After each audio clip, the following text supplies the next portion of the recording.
نحمده ونصلي على رسوله الكريم اما بعد فاعوذ باللہ من الشیطان الرجیم بسم اللہ الرحمن الرحیم۔ پیارے بھائیوں، بزرگوں، بچوں اور میری پیاری بہنوں، السلام علیکم ورحمۃ اللہ وبرکاتہ۔ پیارے بھائیوں، آج سے انشاءاللہ العزیز ہم طہارت کورس کے اوپر گفتگو کریں گے، پاکیزگی کے اوپر۔ اور آج انشاءاللہ العزیز ہم طہارت کی اہمیت و فضیلت قرآن و حدیث کی روشنی میں اور اس کے ساتھ ساتھ پانی کے احکام کے اوپر انشاءاللہ گفتگو کریں گے۔ پیارے بھائیوں، طہارت کہتے ہیں پاکیزگی کو، صفائی کو، پاکی کو، پاک صاف رہنے کو طہارت کہتے ہیں عربی میں۔ اور طہارت آدھا ایمان ہے، نصف الایمان ہے۔ اور طہارت جو ہے یہ نماز کے لیے شرط ہے، نماز طہارت کے بغیر قبول نہیں ہوتی۔ اور اللہ سبحانہ و تعالیٰ قرآن مجید فرقان حمید میں ارشاد فرماتا ہے، سورۃ البقرہ سورت نمبر 2 اور اس کی آیت نمبر 222، اعوذ باللہ من الشیطان الرجیم بسم اللہ الرحمن الرحیم، ان اللہ یحب التوابین و یحب المتطہرین، کہ بلا شبہ اللہ توبہ کرنے والوں اور پاک صاف رہنے والوں سے محبت فرماتا ہے۔ یعنی اللہ تعالیٰ ان لوگوں سے محبت فرماتا ہے جو نمبر 1 توبہ بہت زیادہ کرتے ہیں، سچی توبہ، توبۃ نصوحہ، اور نمبر 2 جو پاک صاف رہتے ہیں، طہارت کو اپناتے ہیں، تو اللہ تعالیٰ کے نزدیک وہ بہت محبوب ہیں، اللہ تعالیٰ ان کو پسند فرماتا ہے، ان سے محبت فرماتا ہے۔ یہ اللہ سے محبت حاصل کرنے کے ذرائع ہیں۔ اور اسی طرح پیارے بھائیوں، اللہ تعالیٰ نے قرآن مجید میں ایک اور مقام پر ارشاد فرمایا، سورۃ المدثر سورت نمبر 74 اور اس کی آیت نمبر 4 اور 5 میں، آیت نمبر 4 میں فرمایا وَثِيَابَكَ فَطَہِّرْ، اور اپنے کپڑوں کو پاک رکھو۔ آیت نمبر 5 میں فرمایا وَالرُّجْسَ فَاہْجُرْ، اور گندگی سے دور رہو، ناپاکی سے دور رہو۔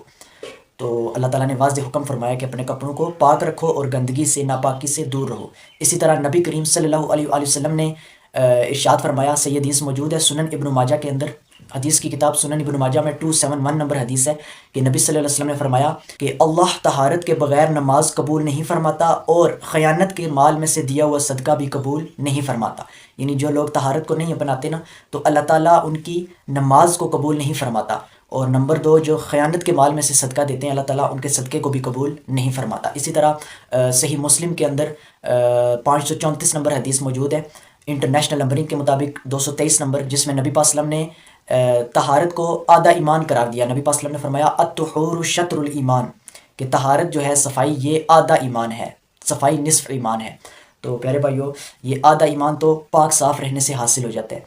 پیارے بھائیوں، طہارت کے حوالے سے یہ بات یاد رکھیں کہ طہارت جو ہے وہ عمومی طور پر 2 چیزوں سے حاصل ہوتی ہے، نمبر 1 پاک پانی سے، اور نمبر 2 پاک پانی نہ ہونے کی صورت میں پاک مٹی سے۔ پاک پانی سے جب یعنی پانی موجود ہے تو اس سے وضو، غسل اور جتنی بھی طہارت کی قسمیں وہ ساری ادا کی جائیں گی، اور اگر پاک پانی نہیں ہے تو پاک مٹی سے تیمم کیا جائے گا، اس کا طریقہ بھی انشاءاللہ ہم الگ بیان کریں گے۔ پیارے بھائیوں، پانی جو ہے نا، پانی، یہ بات یاد رکھیں، پانی چاہے برف کی شکل میں ہو، چاہے اولے کی شکل میں ہو، چاہے بارش کا ہو، چاہے کنویں کا ہو، چاہے بورنگ کا ہو، چاہے دریا کا ہو، چاہے بہتا ہو، چاہے رکا ہوا ہو، چاہے پانی تھوڑا ہو، چاہے زیادہ ہو، تو پانی اپنی تمام صورتوں میں پاک ہے، جب تک کہ اس میں کوئی نجاست نہ گرے۔ اگر پانی میں کوئی گندگی گر جائے، کوئی نجاست گر جائے، تو پھر پانی ناپاک ہو جائے گا، اور اس کے بھی ہم انشاءاللہ آگے چل کر اس کے بارے میں بیان کریں گے کہ کتنی مقدار میں گندگی گرے اور کتنے پانی میں گندگی گرے تو پانی ناپاک ہوتا ہے، اس کو انشاءاللہ بیان کریں گے۔ تو پانی کسی بھی صورت میں ہو تو پانی پاک ہے جب تک کہ اس میں کوئی گندگی نہ گرے۔ تو پیارے بھائیوں، یہاں پر ہم سب سے پہلے پاک پانی کے مسئلے کو بیان کریں گے انشاءاللہ، اور پھر اس کے بعد ناپاک پانی کے مسئلے کو بھی، اور بہتے پانی، کھڑے پانی، ان مسائل کو بھی انشاءاللہ ہم کور کریں گے۔ اور کتا اگر پانی میں سے پی لے، کسی برتن میں سے پی لے، تو اس کو کیسے پاک کیا جاتا ہے، اس کو بھی انشاءاللہ ہم بیان کریں گے۔ پیارے بھائیو، یہ بات یاد رکھیں کہ جس پانی سے وضو کرنا جائز ہے، جس پانی سے وضو ہو جائے گا، اس پانی سے غسل بھی کرنا جائز ہوگا، اور جس پانی سے وضو کرنا ناجائز ہے، اس سے غسل کرنا بھی ناجائز ہوگا۔ تو پیارے بھائیو، سب سے پہلے ہم پاک پانی کے مسئلے کو بیان کرتے ہیں۔ یہ بات یاد رکھیں کہ پانی جس سے وضو اور غسل ہوگا، اس پانی سے ہوگا جس کو عرف عام میں پانی سمجھا جائے، جس کو پانی کہا جائے، یعنی پانی کی کوالٹیز اس میں موجود ہوں، پانی کی خصوصیات، کیونکہ کوئی بھی چیز اپنی خصوصیات سے پہچانی جاتی ہے نا، اپنی کوالٹیز سے۔ میں مثال آپ کو دیتا ہوں کہ ایک برتن میں پانی پڑا ہوا ہے، کسی بھی برتن میں، تو لوٹے میں یا کسی گلاس میں، اس سے وضو اور غسل ہو جائے گا اگر وہ پاک ہے تو۔ اگر اس پانی میں تھوڑا سا دودھ گر جائے، وہ پانی پڑا ہوا اس میں تھوڑا سا دودھ گر جائے، تو ابھی یعنی بالکل تھوڑا سا دودھ گرا ہے تو اس سے وہ لسی نہیں بن جائے گی، اس سے وہ پانی ہی رہے گا، اس کو پانی ہی کہا جائے گا، تو اس سے وضو اور غسل ہو سکتا ہے۔ لیکن اگر پانی کے گلاس میں یا لوٹے میں اتنی مقدار میں دودھ گر جائے کہ اب وہ لسی بن جائے، اب یعنی اس کی کوالٹیز چینج ہو گئی ہیں، اس کی خصوصیات چینج ہو گئی ہیں، اس کو اب پانی تصور نہیں کیا جاتا بلکہ اس کو لسی سمجھا جانے لگا ہے، تو اس سے وضو بھی نہیں ہو سکتا اور غسل بھی نہیں ہو سکتا، کیونکہ اب وہ پانی نہیں رہا، اب اس کا نام تبدیل ہو گیا، اس کی کوالٹیز تبدیل ہو گئی، تو اب اس سے نہ تو وضو ہو سکتا ہے اور نہ ہی غسل ہو سکتا ہے۔ اسی طرح پانی کے اندر اگر اتنی مقدار میں زعفران گر جائے کہ اب وہ پانی کپڑا رنگنے کے قابل ہو جائے تو اس سے طہارت نہیں ہو سکتی، وضو غسل اور کپڑے وغیرہ دھونا یہ تمام چیزیں ایسے پانی سے نہیں ہو سکتی جس کی کوالٹیز تبدیل ہو جائے۔ اور یہاں پر یہ بات یاد رکھیں کہ جو بھی چیز پانی کے اندر گرے، اب دودھ پاک ہے، پانی بھی پاک ہے، لیکن چونکہ پانی میں نے بتایا تھا کہ عمومی طور پر طہارت دو چیزوں سے حاصل ہوتی ہے، پاک پانی سے یا پاک پانی نہ ہونے کی صورت میں پاک مٹی سے۔ اب پانی کے اندر اگر کوئی اور پاک چیز بھی گر جائے، دودھ، شربت، جمشیری یا زعفران یا کوئی اس طرح کی چیز، تو اب چونکہ وہ بھی پاک چیز گری ہے لیکن پانی کی کوالٹیز تبدیل ہو گئی ہیں، لہٰذا اب اس سے وضو اور غسل نہیں ہو سکتا۔ لیکن اگر پانی کے اندر کوئی ایسی چیز ملے جس کا مقصد میل کاٹنا ہو، تو اگرچہ پانی کی کوالٹیز تبدیل ہو جائیں، پانی کا رنگ تبدیل ہو جائے، پانی کا نام تبدیل ہو جائے، لیکن پھر بھی اس سے وضو اور غسل ہو سکتا ہے۔ اگر اس کے اندر کوئی ایسی چیز گر جائے جس کا مقصد میل کاٹنا ہو، مثال کے طور پر بیری کے پتے اگر اتنے شامل ہو جائیں پانی کے اندر کہ پانی کا رنگ تبدیل ہو جائے، تو بیری کے پتے والا پانی ہو جائے، تو بیری کے پتوں کا مقصد کیا ہے؟ میل کاٹنا، یعنی صفائی کرنا، صفائی کے لیے۔ تو اگرچہ اس کی کوالٹیز تبدیل ہو گئی ہیں، اس کا رنگ تبدیل ہو گیا، لیکن پھر بھی اس سے وضو اور غسل ہو سکتا ہے، کیونکہ اس کے اندر جو چیز گری ہے نا، جو چیز ملی ہے، اس کا مقصد میل کاٹنا ہے۔ اسی طرح اگر صابن اتنا مل جائے کہ اس کا رنگ تبدیل ہو جائے تو صابن کا مقصد میل کاٹنا ہے، لیکن زعفران کا مقصد میل کاٹنا نہیں ہوتا۔ اسی طرح دودھ جو گر جائے تو لسی بن گئی تو اس کا مقصد میل کاٹنا نہیں ہے۔ سالن بن گیا پانی سے، اتنا گوشت مل گیا کہ وہ سالن بن گیا تو اس کا مقصد میل کاٹنا نہیں ہے۔ کعوہ بن گیا، کوئی بھی اس طرح کی چیز جو پکائی جاتی ہو یا پی جاتی ہو یا کھائی جاتی ہو، تو جس کا مقصد میل کاٹنا نہ ہو، تو اس سے وضو اور غسل نہیں ہو سکتا، کوئی بھی یعنی طہارت نہیں ہو سکتی اس سے۔ اچھا، اب آتے ہیں اس مسئلے کے اوپر کہ پانی کب ناپاک ہوتا ہے، پانی ناپاک کب ہوتا ہے۔ پیارے بھائیو، اگر پانی کی جو مقدار ہے وہ دا دردا سے کم ہے، دا دردا کسے کہتے ہیں؟ دا دردا کا مطلب ہے پانی کے 2 بڑے مٹکوں کے برابر پانی، اس کو دا دردا کا پانی کہا جاتا ہے۔ جو پانی کے 2 بڑے مٹکوں، جس کا تقریباً جو وزن ہے نا وہ 5 من سے زائد، تقریباً 6 من جہاں پر پانی کا وزن ہو، 6 من پانی ہو تو وہ دا دردا کی مقدار کا پانی ہوتا ہے۔ اس 6 من سے اگر کم مقدار میں پانی ہے، دا دردا سے کم ہے، تو اس میں اگر تھوڑی سی بھی نجاست گر جائے، تھوڑی سی بھی، تو وہ پانی ناپاک ہو جائے گا۔ اگر ایک قطرہ بھی نجاست کا یعنی گندگی کا گر جائے تو وہ ناپاک ہو جائے گا۔ لیکن اگر پانی کی مقدار دا دردا سے زیادہ ہے، یعنی 2 بڑے مٹکوں سے زیادہ ہے، تو وہ پانی کب ناپاک ہوگا؟ جب اس کا کوئی وصف تبدیل ہو جائے۔ تو اگر اس کا کوئی وصف تبدیل نہیں ہوا، تھوڑی سی نجاست اگر گر جائے تو اس سے پانی ناپاک نہیں ہوگا،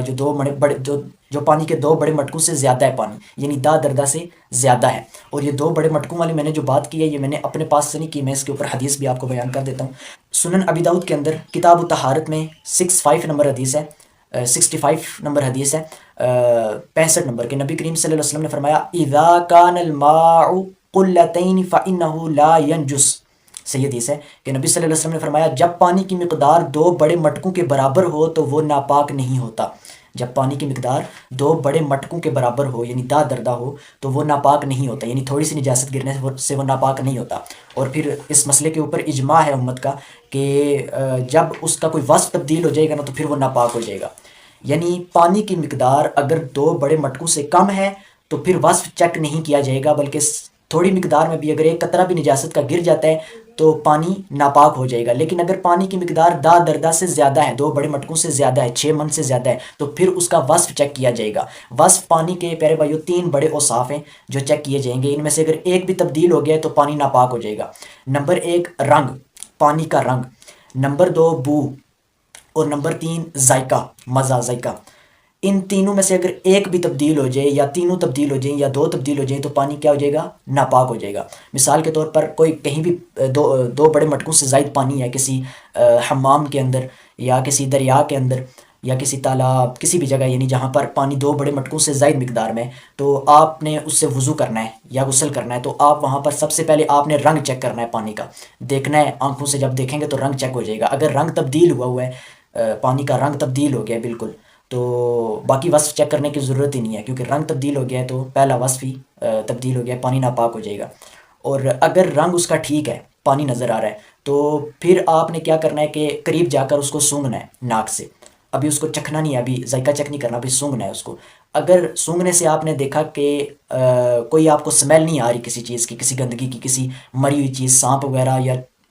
کسی کتے وغیرہ یا کسی بھی یعنی مری ہوئی چیز کی یا کسی بھی نجاست کی آپ کو سمیل نہیں آ رہی، تو پھر یہ ہے کہ دوسرا وصف بھی اس کا ٹھیک ہے۔ پھر تیسرا وصف آپ نے چیک کرنا ہے اس کا ذائقہ، اس کو تھوڑا سا پانی لے کرنا کلی کرنی ہے، چیک کرنا ہے اگر ذائقہ خراب ہے، اگر اس کا یعنی سمیل آ رہی ہے ذائقے میں، یا ذائقہ اس کا عجیب و غریب ہے، یعنی پانی نہیں ہے، وہ پانی نہیں لگ رہا، تو اس کا مطلب کہ اس کا تیسرا وصف تبدیل ہو چکا ہے، تو وہ پھر پانی ناپاک ہے۔ لیکن اگر ذائقہ بھی ٹھیک ہے، رنگ بھی ٹھیک ہے، بو بھی ٹھیک ہے، تو اس کا مطلب کہ پانی پاک ہے۔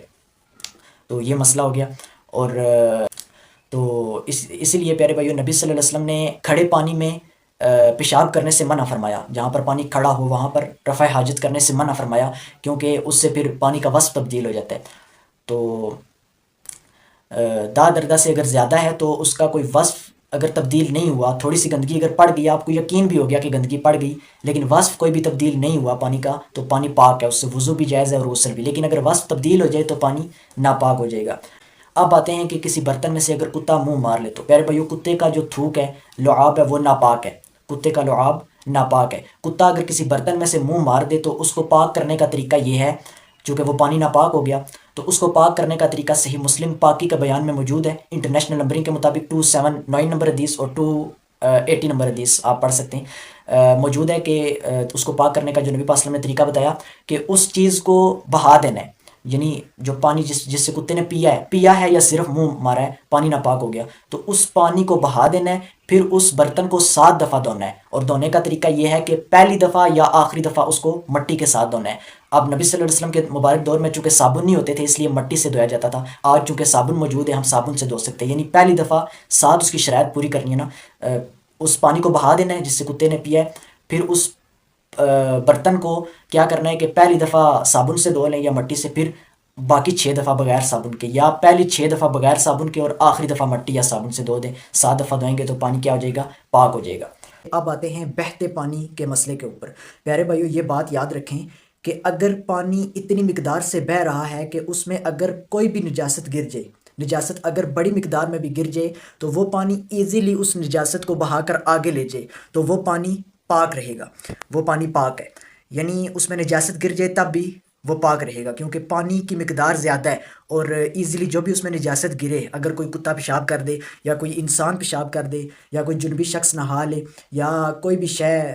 گر جائے مری ہوئی یا کوئی بھی اس طرح یعنی گندگی جو بھی گرے، تو پانی ایزیلی آسانی کے ساتھ اس کو آگے بہا کر لے جائے، تو وہ پانی پاک ہے۔ اسی لیے پیارے بھائیو، نبی صلی اللہ علیہ وسلم نے صحیح مسلم میں احادیث موجود ہے کہ نبی صلی اللہ علیہ وسلم نے کھڑے پانی میں پیشاب کرنے سے منع فرمایا، لیکن بہتے پانی میں پیشاب کرنے سے منع نہیں فرمایا۔ اسی طرح نبی صلی اللہ علیہ وسلم نے کھڑے پانی میں غسل جنابت کرنے سے بھی منع فرمایا، یعنی جو شخص جنبی ہو جاتا ہے نا، جس پر غسل جنابت فرض ہو جاتا ہے، یعنی جو بیوی سے جماع کر لیا اس نے یا احتلام ہو گیا، تو اس سے جو وہ غسل کرے گا نا، غسل جنابت، وہ کھڑے پانی میں غسل نہیں کر سکتا کیونکہ وہ ناپاک ہو جائے گا، لیکن بہتے پانی میں غسل جنابت سے منع نہیں کیا گیا۔ تو بہتا پانی جو اتنی مقدار میں بہہ رہا ہے کہ وہ ہر طرح کی گندگی کو آگے ایزیلی بہا کے لے جا سکتا ہے، تو وہ پانی پاک ہے، وہ کبھی بھی اس کو کوئی بھی نجاست ناپاک نہیں کر سکتی جب تک وہ بہہ رہا ہے، یعنی ایک بڑی مقدار پر، یعنی تقریباً 15-20 فٹ کی بلندی پر وہ بہہ رہا ہے، جیسے کہ نہر کا پانی ہوتا ہے، جو انہار نہریں جاری ہوتی ہیں پانی کی، تو وہ پانی ایک خاص مقدار پر ایک بڑی تعداد میں پانی بہہ رہا ہے، تو تیزی کے ساتھ بہہ رہا ہے، تو وہ ہر طرح کی نجاست کو بہا کر لے جائے گا، اس سے وضو بھی جائز ہے اور غسل بھی جائز ہوگا۔ اگرچہ آپ نے اپنی آنکھوں سے دیکھ لیا گندگی کو اس میں جاتے ہوئے، کتے کو پیشاب کرتے ہوئے، انسان کو پیشاب کرتے ہوئے، تب بھی وہ پانی پاک رہے گا، کیونکہ گندگی کو آگے بہا کر لے جائے گا اور باقی جو پانی آ رہا ہے وہ سارا پاک۔ لیکن پیارے بھائیو ہر بہتا پانی پاک نہیں ہوتا، یہ بات یاد رکھیں۔ جو میں نے بتایا کہ اتنی مقدار میں بہہ رہا ہو کہ کسی بھی طرح کی گندگی گرے تو اس کو ایزیلی آگے بہا کر لے جائے، لیکن جو تھوڑی مقدار میں بہہ رہا ہوتا ہے، جیسے کہ بارش کے علاوہ جو گلیوں سے جو پانی نالیوں سے جو بہہ رہا ہوتا ہے، تو وہ پاکستان میں زیادہ تر نالیاں آپ کو پتہ ہے ناپاک پانی جا رہا ہوتا ہے، تو وہ اگر گندگی زیادہ شامل ہوگی تو پانی ناپاک ہو جائے گا، اگرچہ وہ بہہ رہا ہے لیکن وہ اتنی مقدار میں نہیں بہہ رہا کہ وہ گندگی کو پاک کر سکے۔ اگرچہ وہ بہہ رہا ہے لیکن وہ ہر طرح کی گندگی کو ایزیلی بہا کے نہیں لے کے جا سکتا، کیونکہ وہ تھوڑی مقدار میں بہہ رہا ہے۔ گلیوں کا پانی، نالیوں کا کیا ہوتا ہے، اگر پیچھے سے گٹر کھل جائے تو وہ سارا ناپاک پانی بہہ رہا ہوتا ہے، اس سے آپ وضو اور غسل نہیں کر سکتے۔ یہاں پر یہ کہنا کہ ہر بہتا پانی پاک ہوتا ہے، یہ بات غلط ہے۔ ہر بہتا پانی پاک نہیں ہوتا، نالیوں کا پانی ہر طرح کی گندگی کو نہیں بہا کر لے کے جا سکتا۔ وہ پانی جو کہ بڑی مقدار میں بہہ رہا ہے اور ایزیلی ہر طرح کی گندگی کو بہا کر لے کے جا سکتا ہے، وہ پانی اس وقت تک پاک رہے گا جب تک وہ بہہ رہا ہے، اگر رک گیا تو وہ ناپاک ہو جائے گا۔ تو اب پیارے بھائیوں بیان کرتے ہیں مستعمل پانی کا مسئلہ۔ مستعمل کا مطلب ہوتا ہے استعمال شدہ پانی، استعمال ہونے والا پانی۔ مستعمل پانی کون سا ہوتا ہے پیارے بھائیوں؟ یہ وہ پانی ہوتا ہے جو کہ اپنی حالت میں پاک ہوتا ہے لیکن اس سے طہارت حاصل نہیں کی جا سکتی، اس سے وضو اور غسل نہیں کیا جا سکتا۔ یہ وہ پانی ہوتا ہے جو ہوتا پاک ہے لیکن وضو اور غسل کے قابل نہیں ہوتا۔ پیارے بھائیوں اس مسئلے کو سمجھیں، میں اس کے اوپر صحیح حدیث آپ کو بیان کرتا ہوں، پھر اس کے تحت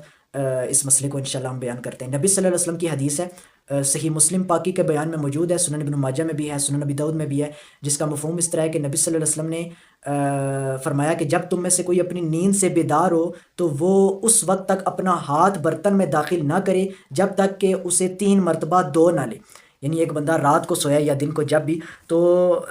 پھر وہ اٹھا ہے، ٹھیک ہے، بیدار ہوا ہے، تو وہ اپنے ہاتھ کو اس وقت تک پاک پانی کے برتن میں داخل نہ کرے جب تک کہ اسے 3 مرتبہ دھو نہ لے، یعنی اپنے ہاتھوں کو، یہاں پہ ہاتھ سے مراد دونوں ہاتھ۔ تو اس کی پھر آگے نبی پاک صلی اللہ علیہ وسلم نے وجہ بھی بیان فرمائی، کیونکہ وہ اسی حدیث میں نبی پاک صلی اللہ علیہ وسلم نے فرمایا کیونکہ وہ نہیں جانتا کہ اس کے ہاتھ نے رات کہاں گزاری، کیونکہ وہ نہیں جانتا کہ رات کو اس کا ہاتھ کہاں پر رہا، یعنی یہ اس کو شبہ ہے کہ میرا ہاتھ پاک ہے یا ناپاک ہے۔ تو یہاں پر یہ اس کو نا مستعمل پانی کہا جاتا ہے۔ اس حدیث کے تحت اور چند اور حدیث ہیں، ان کے تحت جو فقہی مسئلہ ہے نا وہ یہ ہے کہ کوئی بھی ایسا شخص جو کہ بے وضو ہو، کوئی بھی ایسا شخص جو کہ بے وضو ہو، جس کا وضو نہیں ہے، وہ اپنے ہاتھوں کو 3 مرتبہ دھوئے بغیر اگر کسی پاک برتن میں داخل کرے گا، یعنی جہاں پر پاک پانی پڑا ہے نا اس برتن میں اگر اپنے ہاتھ کو داخل کرے گا، حتیٰ کہ اگر انگلی کا پور بھی داخل کر دے گا تو وہ پانی مستعمل ہو جائے گا، ناپاک نہیں ہوگا، وہ پانی ناپاک نہیں ہوگا لیکن مستعمل ہو جائے گا۔ یعنی اگر اس کے کپڑوں کے ساتھ اس پانی سے چھینٹے پڑ جائیں نا مستعمل پانی سے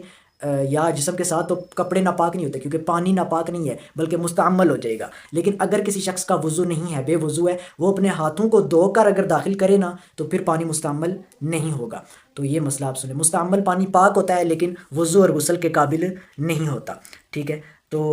یہاں پر یہ ہے کہ کوئی بھی شخص اپنی نیند سے بیدار ہو یا ویسے بھی اگر کوئی بے وضو شخص ہے تو وہ پانی میں انگلی اگر ڈالنے لگا ہے نا، بعض اوقات پانی گرم کرتے ہیں نا تو بار بار چیک کرتے ہیں پانی گرم ہوا ہے یا نہیں ہوا، تو انگلی اگر ڈالنے لگا ہے نا تو اپنے ہاتھوں کو دھو کر انگلی ڈالے، کیونکہ اگر بغیر دھو کے ڈالے گا تو وہ پانی کیا ہو جائے گا، مستعمل ہو جائے گا، وضو اور غسل کے قابل نہیں ہوگا۔ تو یہ مسئلہ